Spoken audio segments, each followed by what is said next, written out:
Hey guys, Wade Willis here for my Order 69 podcast. I'm going to be having this every single week going over Star Wars news, book reviews, and then I'm going to be doing Mandalorian episodes once we get to the Mandalorian. So don't forget to subscribe to my channel and like this video. It helps a lot.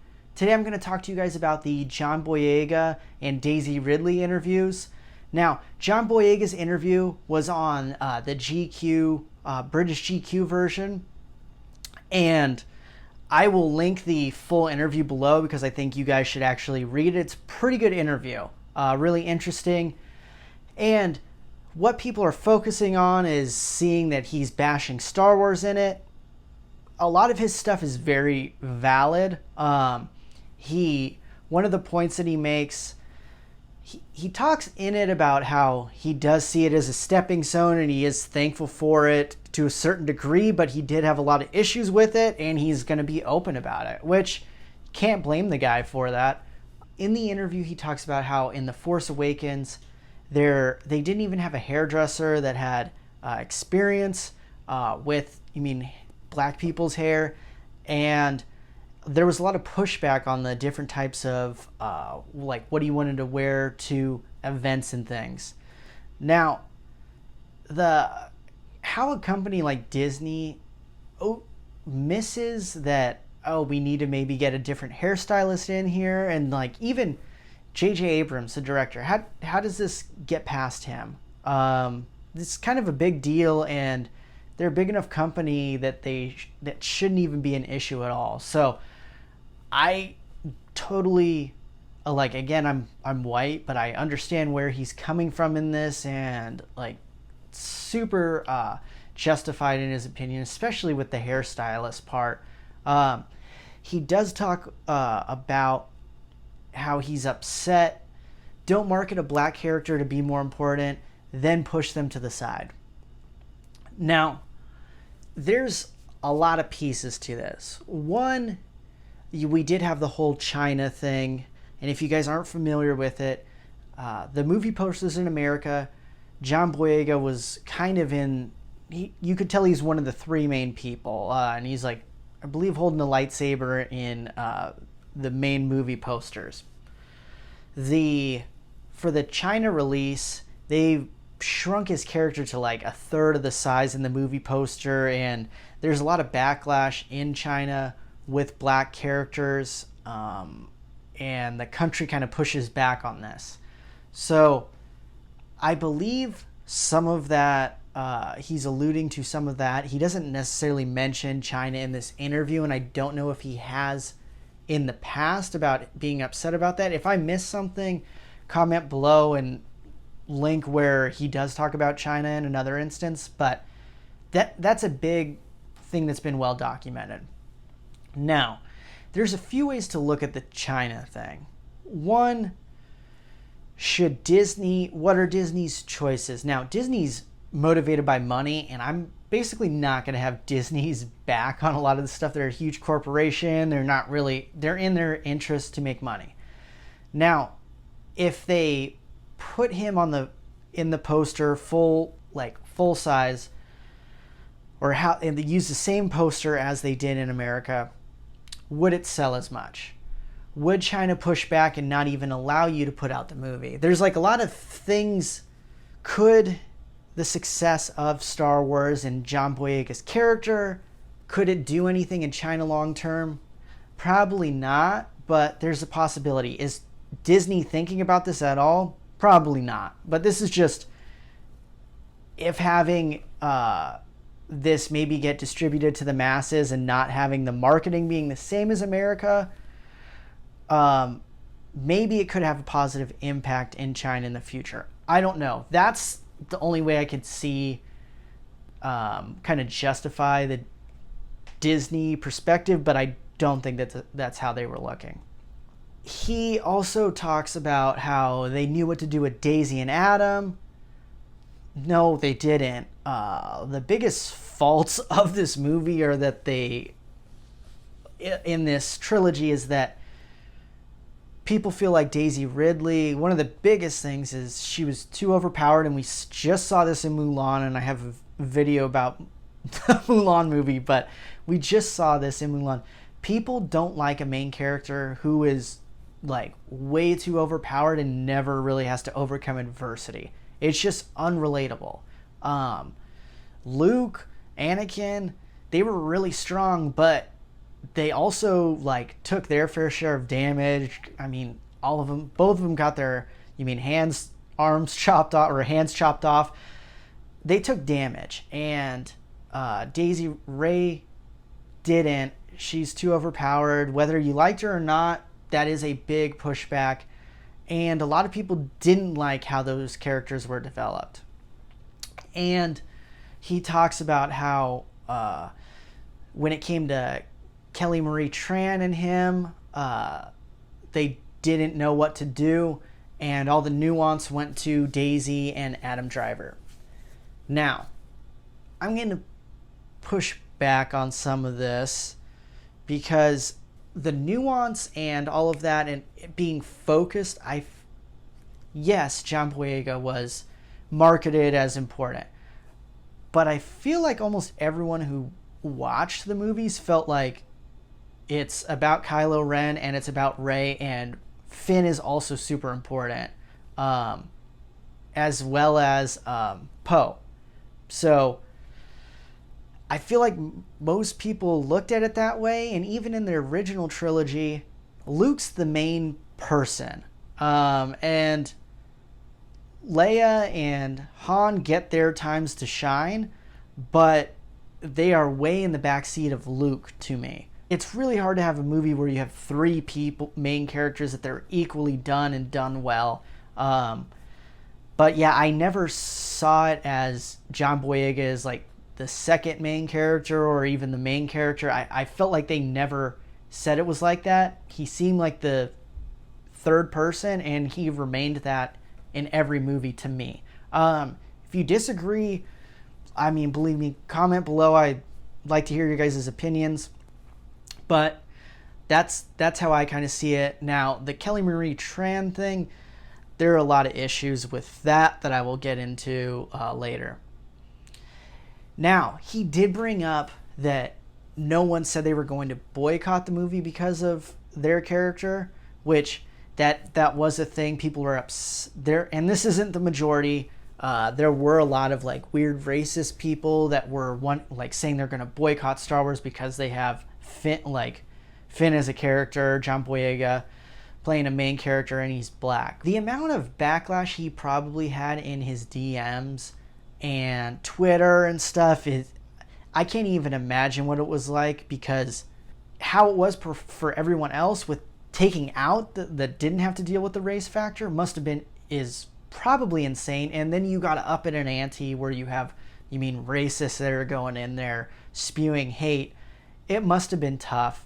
And Kelly Marie Tran, she actually did receive a lot of hate. I don't know about people talking about boycotting, but after the second in the trilogy, she received a lot of hate and backlash. I feel like more than almost anyone else, which was really unjustified, and you feel bad for these people. And if you guys want to look at the guy who played Jar Jar, the stuff he went through was insane. And fans, we just need to be better as fans. I love Star Wars, and I'm assuming if you're watching this video, you probably love Star Wars too.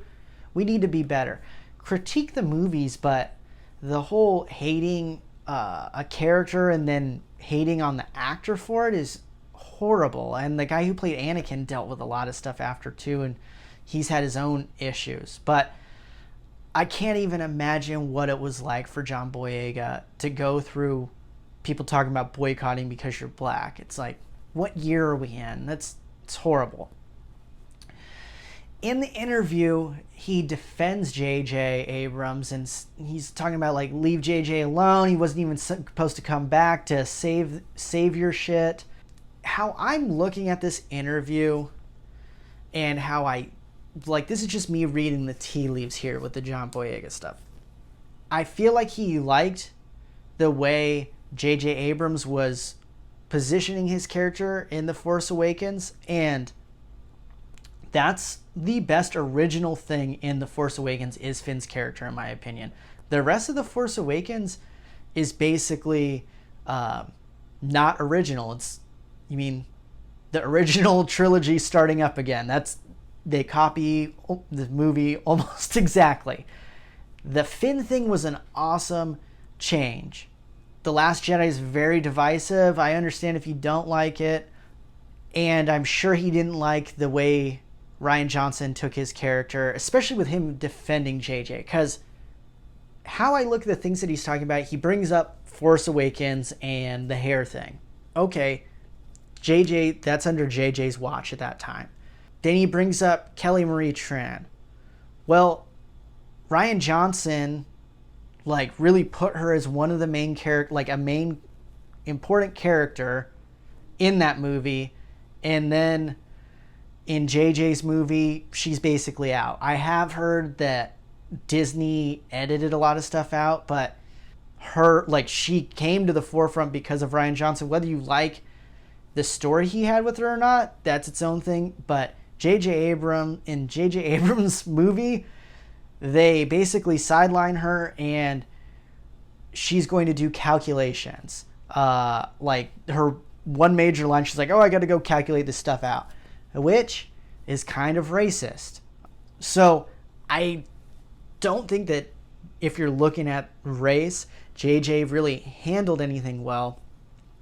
And I was talking to one of my friends who's African American, and he brought up in the Rise of Skywalker that it's kind of in poor taste that they bring in another new black character, and they were also basically a slave as a stormtrooper. I didn't even think of that, and that's also kind of problematic again in a way. So I feel like maybe there's stuff that he's not saying about Rian Johnson, but I feel like his main issue with Rian Johnson is he didn't like the way he portrayed his character, and a lot of people hate it.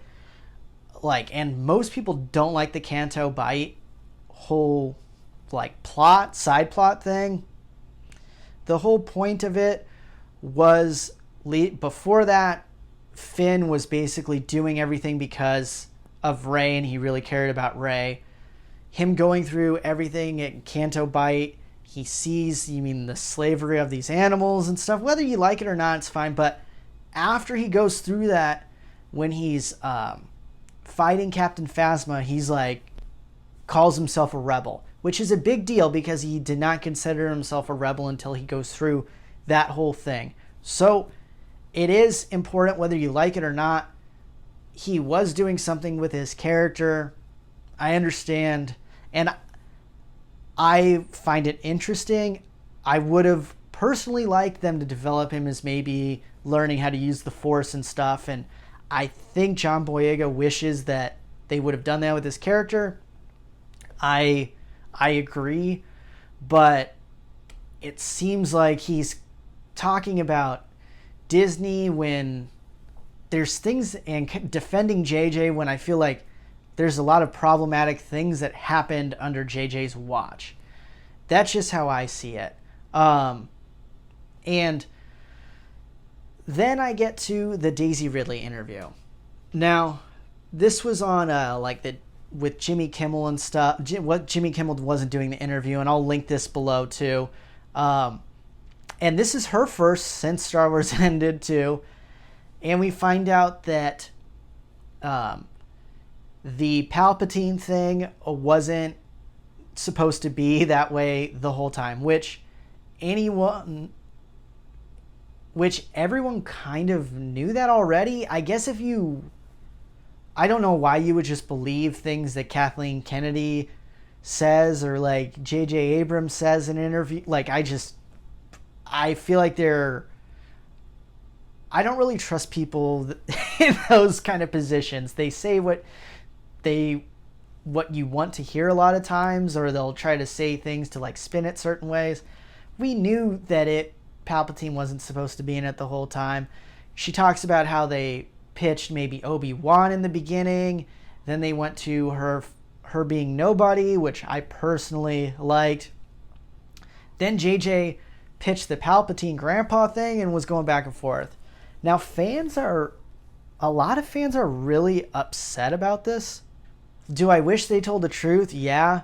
I thought it was a stupid lie that we could see through, so that's why me finding this out means absolutely nothing. And this is where I'm going to go back to the John Boyega thing. He talks about, you mean pushing the black character to the side, and it's wrong that you marketed it that way. The issue with the Disney trilogy is they had different people doing the movies. J.J. Abrams started it, and then Rian Johnson continued. A lot of people don't like Rian Johnson's movie. A lot of people love it. It's very split. Some people say that Rian Johnson ruined it for J.J. Abrams. He couldn't have made a good movie. And I've brought this up in other, videos. Read any of the Star Wars Legends stuff. You'll see that the big bad later on after the Yuzon Vong War is actually Jason Solo. And that's the big bad, and he's just a Jedi he turns into a Sith. Sorry, spoiler, but that's the big bad. It's not, some big entity or anything. It's not Snoke. It's someone who was really close to all of them and turned. And it's great. I don't think he ruined the future. And if you've read Colin Trevorrow's script, I personally think it's much better than J.J. Abrams' movie. And I'm not blaming J.J. Abrams for the final one. He has yet to finish something well. Having him finish Star Wars was not a good idea from the start. And I hope that we learn what happened with the Colin Trevorrow thing, but it seems like pretty unanimous in thinking that script sounds a lot better than what we came up with. And yeah, Leia plays a big part in that. They could have flipped some things around. I just thought it was better. But I don't know. I'd love to hear what you guys think. Hey guys, this is Wade Willis. Thanks for watching my video. Here's 2 other videos I think you might like, and don't forget to subscribe to my page.